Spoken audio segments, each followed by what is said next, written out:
ada yang bisa kita nikmati karena sudah kita miliki, kita malah sibuk mencari yang tidak kita miliki.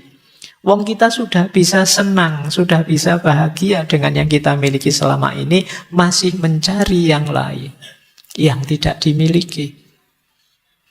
Yo, apalagi seperti ini kalau tidak disebut orang bodoh.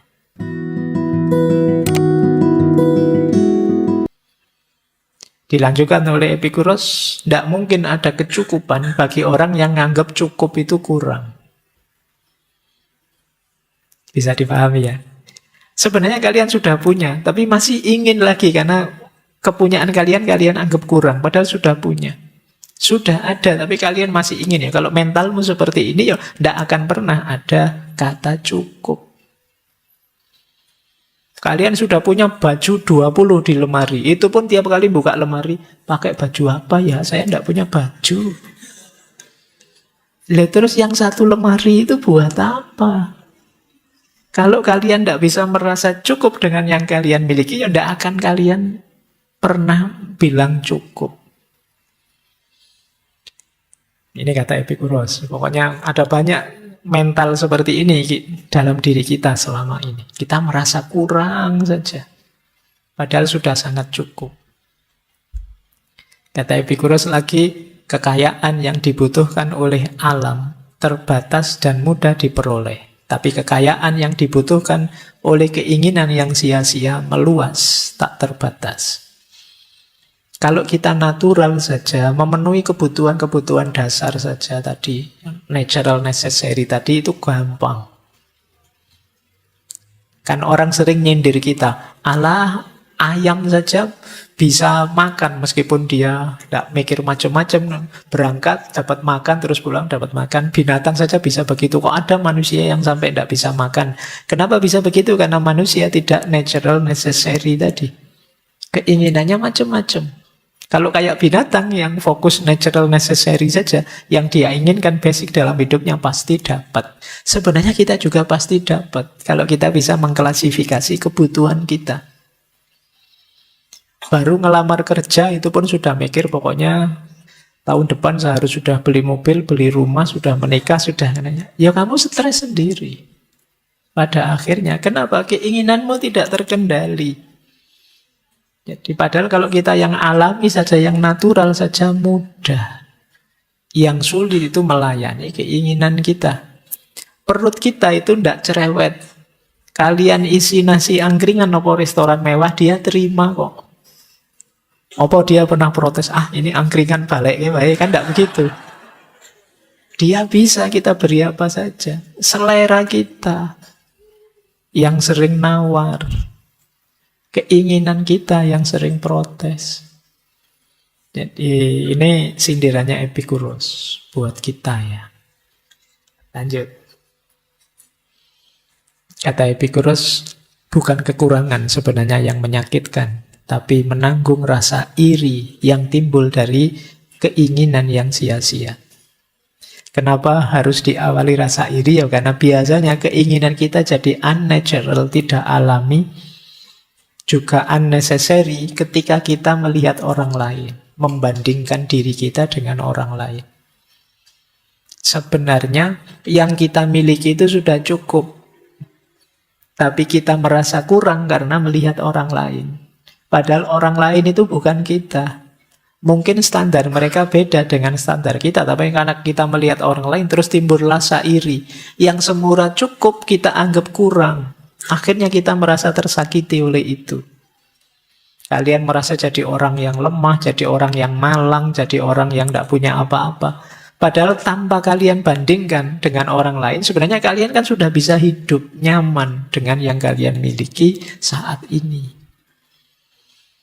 Jadi, apa tidak boleh Pak? Kita kaya, yuk boleh saja. Cuma kalau belum kaya, jangan membanding dengan orang lain yang menimbulkan rasa iri. Itu akan membuat kita sakit dan tidak mensyukuri yang kita miliki. Ini rumus ya, untuk agar kita bisa mengendalikan keinginan kita dan menerima apa yang sudah kita punya sekarang. Ini sumbernya ketenangan hidup. Karena temanya malam hari ini kan caranya hidup tenang. Lanjut, cara yang keempat. Kata Epikuros, ya untuk hidup tenang adalah mari hidup dengan tanpa kecemasan. Yang biasanya kecemasan itu sumbernya pikiran kita. Kata Epikuros, manusia telah lama tertindas oleh rasa takut yang membabi buta. Takut apa saja. Nanti beliau banyak membahas tentang takut kematian. Kata Epikuros, lebih baik bagimu bebas dari rasa takut dengan berbaring di atas dipan.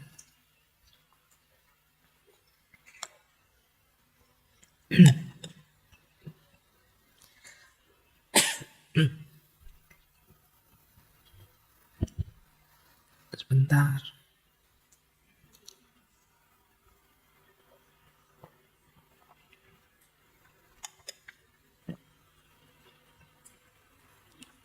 Ini rumus yang tadi.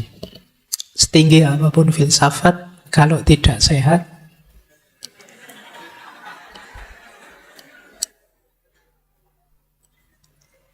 tidak ada gunanya. Baik, kita lanjutkan. Lebih baik bagimu bebas dari rasa takut dengan berbaring di atas dipan daripada punya sofa emas dan meja mewah namun penuh dengan masalah. Kita hari ini banyak ketakutan-ketakutan yang tidak perlu. Antara lain karena banjir informasi yang menyerbu kita.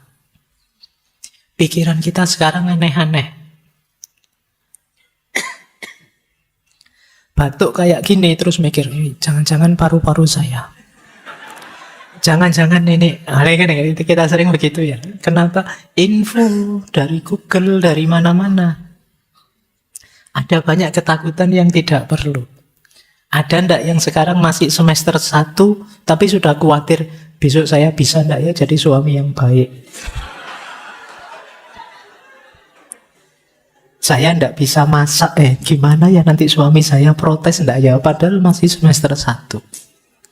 Ini yang disebut ketakutan yang tidak perlu. Dan kita sering mengalami ini. Gimana kita bisa hidup tenang? Pikiran kita serba takut. Mau melakukan apa saja, pikiran kita mengarah ke yang negatifnya, terus takut. Mau naik motor, takut nanti jatuh. Mau ke kampus, takut nanti ketemu yang saya benci, yang kemarin nolak, takut macam-macam. Ada banyak ketakutan-ketakutan yang kata Epikuros tidak rasional. Bahkan ketakutan paling puncak kita yaitu takut mati. Ada kalimat menarik begini dari Epikuros. Kematian yang merupakan keburukan paling mengerikan, itu kan sebenarnya tidak berarti apa-apa bagi kita. Karena ketika kita ada, kematian tidak datang. Ketika kematian datang, ya kita sudah tidak ada. Wong sudah mati. Kita mau takut apa? Kata Epikuros, mengapa aku harus takut pada sesuatu yang hanya bisa ada jika aku tidak ada? Kematian itu kan kita sudah mati. Kalau kita sudah mati, ya sudah kita tidak ada. Kalau kita tidak ada, ya apa yang kita takuti? Nanti memang di beberapa tulisannya Epikuros itu ada pandangan bahwa akan lebih kondusif, hidup kita lebih tenang kalau kita nganggap bahwa ya kematian itu babak terakhir dalam hidup kita. Kesadaran kita sebagai manusia berakhir saat kita mati. Makanya dia bilang kalau kita mati ya tidak ada. Kalau kita tidak ada ya kenapa harus dikhawatirkan? Ada quote yang menarik begini dari beliau. Aku tidak ada, aku ada, terus aku tidak ada, dan terakhir aku tidak peduli. Jadi ini lebih menenangkan. Aku tidak ada, dulu kan kita tidak ada. Terus lahir ke bumi, terus nanti kita mati. Dan kita mikir proses ini sampai puyeng. Harusnya akhirnya apa? Aku tidak peduli. Sudahlah, yuk menikmati hidup saja. Kalau memang waktunya mati datang, ya mati sajalah. Tidak apa-apa, memang sudah waktunya. Jadi ini kan kepastian yang tidak bisa kita elakkan. Ya sudah, kalau kita pas ngalami itu kan juga kita sudah mati. Jadi kalau ada yang bilang mati itu menyakitkan loh Pak. Loh, yang menyakitkan sebelum matinya. Kalau kita sudah mati ya selesai, tidak bisa merasakan apa-apa lagi, kata Epicurus. Bahkan kesadaran kita juga hilang, kata Epicurus. Makanya untuk sesuatu yang kita sudah tidak ada, ya ngapain dipikir. Kan sekarang sering kan kita dengar filsafat itu, ada itu hakikatnya tidak ada. Tidak ada itu hakikatnya dong bulan, tidak karu-karuan. Jadi kata Epicurus, sudahlah, aku tidak peduli sekarepmu. Yang lebih penting, ayo hidup tenang, ayo hidup bahagia, ayo hidup senang saja. Karena kesempatan untuk mensyukuri hidup, mencari kesenangan dalam hidup tidak terulang 2 kali. Ini, maka jika aku tidak ada, terus aku ada, terus aku tidak ada, gimana, tidak apa-apa, aku tidak peduli.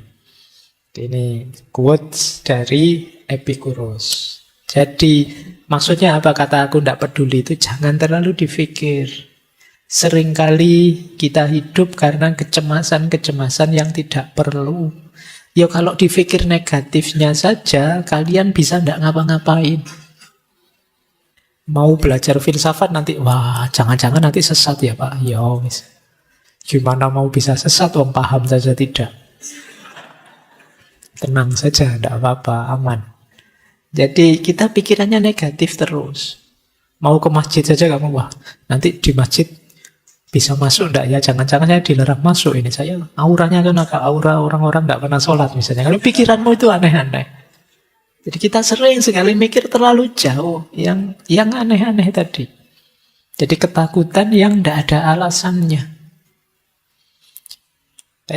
Ya tentu saja akhirnya hidup kita tidak tenang. Ayo kita tenang. Kita tepis semua ketakutan-ketakutan kita. Biar hidup tenang.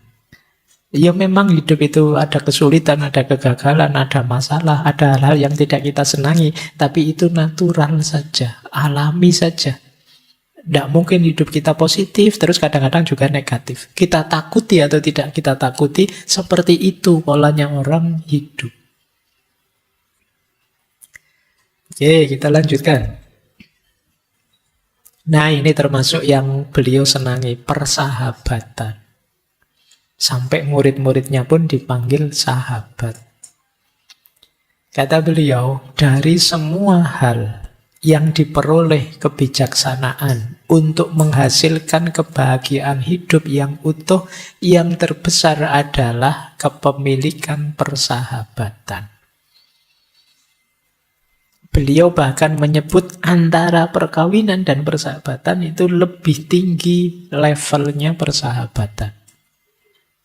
Persahabatan itu tingkat tulusnya lebih tinggi. Orang lebih cenderung mau berkorban, ikhlas untuk sahabatnya.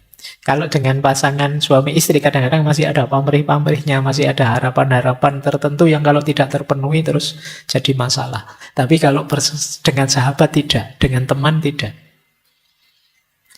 Kita kalau sama teman, kata Epicurus, mereka datang dan kita ngobrol ngalung itu bareng-bareng saja, itu sudah membahagiakan. Tanpa harus mereka membawa apa, atau mereka menguntungkan kita apa, enggak. Maka kata beliau, sahabat itu posisinya lebih tinggi, termasuk dibandingkan ikatan pernikahan.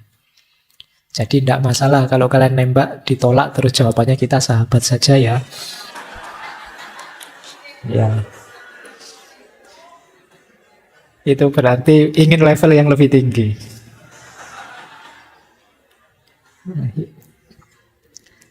Apa manfaatnya sahabat? Anda tidak akan mengembangkan keberanian dengan menjadi bahagia dalam hubungan Anda setiap hari.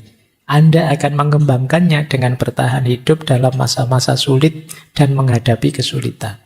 Jadi bersama-sama dengan sahabat, bareng-bareng kita menempa diri.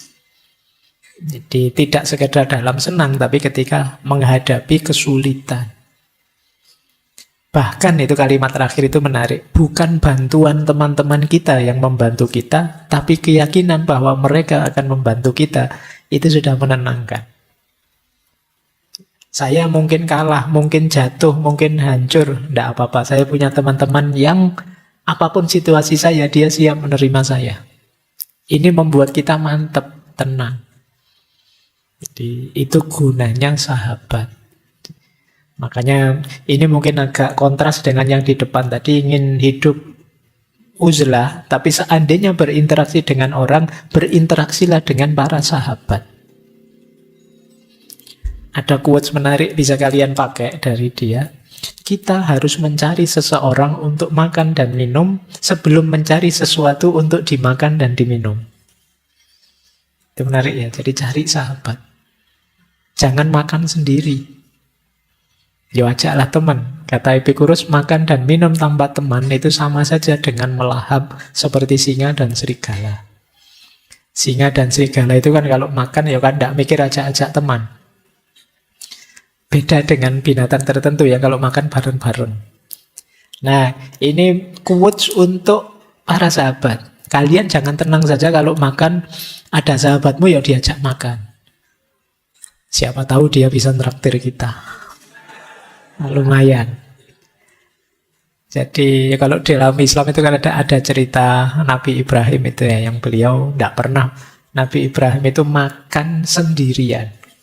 Kalau beliau mau makan kok pas sendirian, dia akan keluar rumah nyari orang yang bisa diajak makan bareng. Ini manfaatnya besar, kalau kata Epicurus. Karena sahabat dan teman inilah yang nanti membackup kita, mendukung kita, siap menerima kita apapun kondisi kita. Ya cirinya sahabat itu sebenarnya ya tidak perlu diperintah begitu, ya otomatis sudah. Kalau sama teman kok lagi nongkrong pengen makan kan, ayo makan. Ada ndak di sini yang lagi ngobrol-ngobrol pengen makan, terus nyari-nyari alasan sebentar ya saya ada urusan terus pergi makan sendiri. Berarti belum sahabat. Kalau sahabat itu mesti ngajak makan. Nah ini nanti setelah ini paling kalian waspada itu kalau ada temennya tiba-tiba bilang kamu sahabatku kan gitu. Nah, ya. Itu alamat itu sebentar lagi. Oke, ya paling sebentar lagi 100-100 ada kan ya itu. Baik. Oke, jadi persahabatan jadi kunci tenangnya hidup. Ketika kita sadar bahwa apapun yang terjadi akan ada orang yang mendukung kita, kita akan merasa nyaman. Hidup rasanya lebih tenang. Karena kalau kita merasa sendirian itu juga kita insecure juga. Kalau nanti ngalami hal tertentu tidak ada yang mendukung, ya tidak ada yang menghibur, tidak ada yang membantu mencari solusi, juga hidup ini rasanya pahit. Kita lanjutkan. Nah, tadi yang kelima, ini sekarang yang keenam. Yang natural saja dalam hidup, jangan terdistraksi oleh kerumunan-kerumunan. Kata Epicurus, saya tidak pernah ingin menuruti kemauan orang banyak. Kenapa? Karena apa yang saya tahu mereka tidak setuju. Dan apa yang mereka setuju saya tidak tahu. Ya karena orang banyak itu sulit. Kalau kita ingin menuruti orang banyak, yang satu bilang A, kita mau ke A, nanti yang lain bilang B. Ini kayak kemarin kita di herd mentality. Jadi mari kita penuhi saja keinginan kita, yo mungkin sambil didukung, sambil bekerja sama dengan para sahabat kita tadi. Tanpa harus kemudian kita berpretensi untuk menuruti kemauannya semua orang. Karena itu tidak mungkin. Teman-teman akan kelelahan kalau tiap hari gaya hidupmu adalah jangan sampai ada orang ngeritik saya, atau saya harus memuaskan semua orang. Karena ini sesuatu yang tidak. Itu kan kayak dulu loh waktu kita ada di sesinya Nasruddin itu loh. Yang dia sama anaknya naik keledai. Itu kan terus jadi pontang-ponting dia karena mendengarkan orang yang suaranya beda-beda. Waktu dia keluar rumah, Nasruddin di atas keledai, anaknya di bawah. Terus orang komentar, orang tua kok tidak tahu diri. Anaknya disuruh jalan, dia enak-enakan naik keledai. Bingung dia. Terus anaknya yang disuruh naik. Orang ganti komentar, anak durhaka. Dia di atas keledai, orang tuanya dibiarkan jalan. Itu bingung. Nanti akhirnya sudahlah nak, kita naiki berdua saja. Orang komentar, keledai sekecil itu kok dinaiki berdua. Nggak mikir apa ya? Susah lagi. Akhirnya dua-duanya turun. Dituntun saja nak keledainya. Orang juga komen, bawa keledai kok ya dua-duanya jalan kaki, kok bodoh banget. Susah. Akhirnya sudahlah nak, ayo keledainya digotong aja berdua.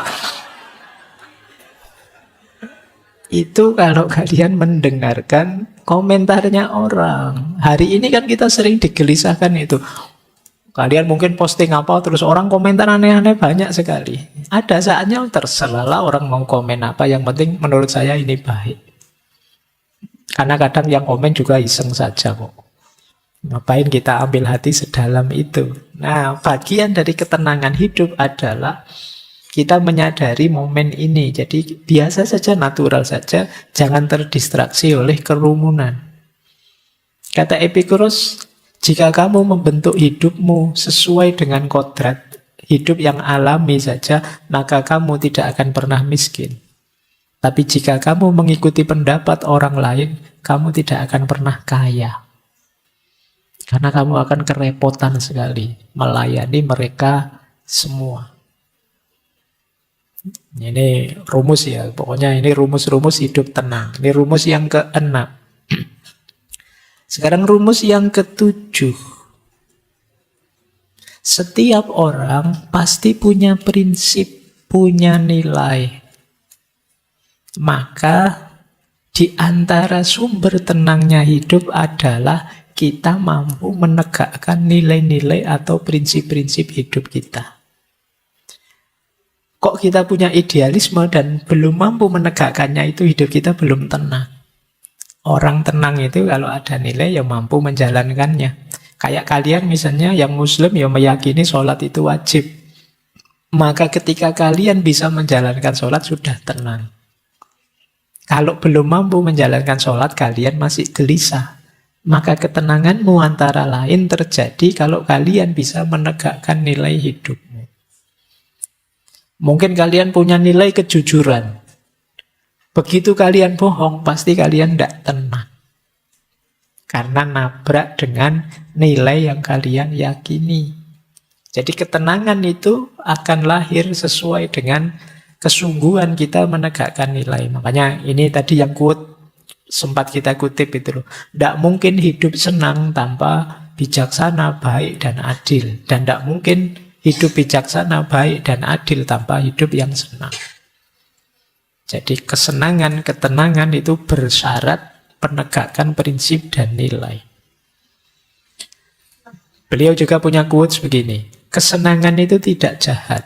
Tapi cara menghasilkan sebagian kesenangan itu ada yang mengakibatkan masalah yang besarnya berlipat-lipat daripada kesenangan yang diperoleh. Jadi wajar saja orang mengejar kesenangan, tapi kalau kita mengejar kesenangan itu dengan mengabaikan nilai, prinsip yang kita yakini, disitulah maunya kita kesenangan, tapi jatuhnya bisa kebalikannya. Keinginan kita, ayo kita penuhi, tapi tetap tidak mengabaikan nilai. Karena kalau kita mengabaikannya, kita mungkin tidak ketemu dengan kesenangan, malah ketemu dengan masalah. Jadi rumus akhirnya kesenangan itu di sini. Makanya beliau kemudian bilang,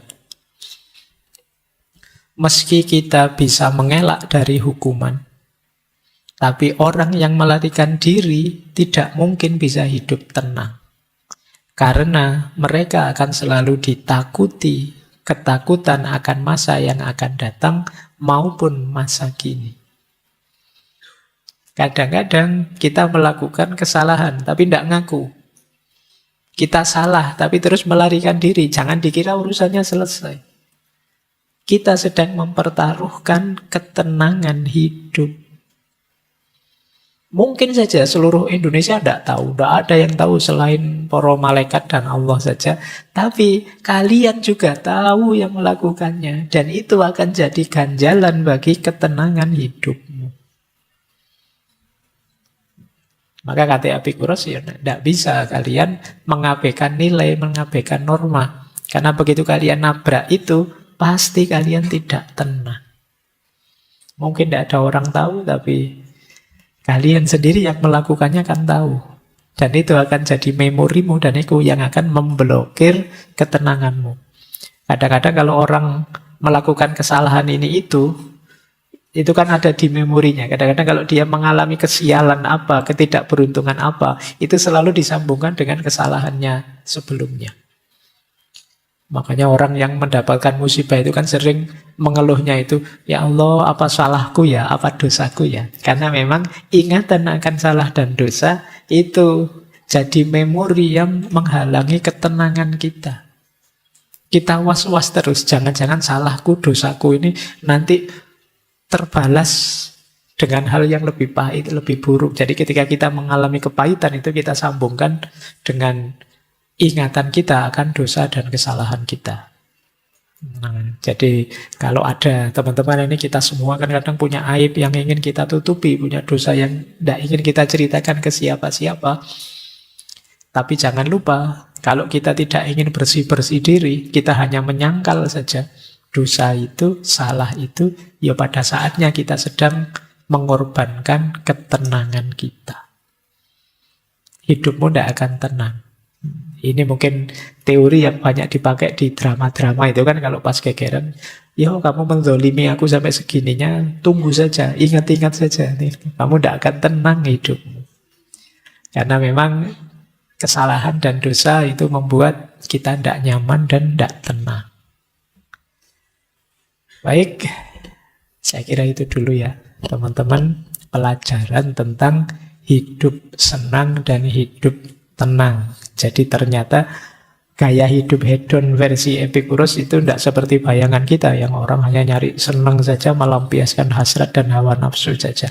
Ternyata ada banyak rumus, biar ketika kesenangan kita dapatkan, ketenangan juga mengikutinya. Jangan sampai kita sudah senang-senang tapi pahitnya sampai akhir hidup kita tidak tenang.